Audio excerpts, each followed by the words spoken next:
നമ്മുടെ ഇന്ത്യൻ സംസ്ഥാനങ്ങളിലുള്ള മുസ്ലിങ്ങൾ പാർശ്വവൽക്കരിക്കപ്പെട്ട് കഴിയുകയാണ് എന്നെല്ലാവർക്കും അറിയാം.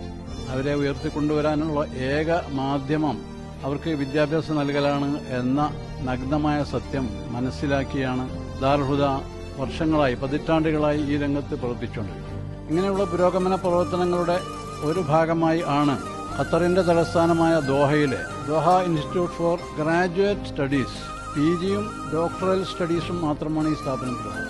ഈ സ്ഥാപനവുമായി ദാറുൽ ഹുദ ഇന്ന് MOU സൈൻ ചെയ്തിരിക്കുകയാണ്, മെമ്മോറാണ്ടം ഓഫ് അണ്ടർസ്റ്റാൻഡിംഗ്. വിദ്യാർത്ഥികളെ ഉപരിപഠനത്തിന് ഇങ്ങോട്ട് അയക്കുക, ഇവിടെയുള്ള ഉസ്താദുമാർ അങ്ങോട്ട് വന്ന് അവിടെയുള്ള വിദ്യാർത്ഥികൾക്ക് ക്ലാസുകൾ എടുക്കുക, അവിടെ നിന്നുള്ള ഉസ്താദുമാർ ഇങ്ങോട്ട് വരിക, അവിടെയും ഇവിടെയും സംഘടിപ്പിക്കപ്പെടുന്ന കോൺഫറൻസുകളിൽ രണ്ട് സ്ഥാപനങ്ങളുടെയും ബന്ധപ്പെട്ട ആളുകൾ പങ്കെടുക്കുക, ഗവേഷണ പഠനങ്ങളിൽ രണ്ട് സ്ഥാപനങ്ങളിൽ നിന്നുള്ള വിദ്യാർത്ഥികൾക്ക് പങ്കാളികളാകാനുള്ള അവസരങ്ങൾ ഉണ്ടാക്കുക തുടങ്ങിയവയൊക്കെയാണ് ഈ മെമ്മോറാണ്ടത്തിന്റെ രത്നസംഗ്രഹം.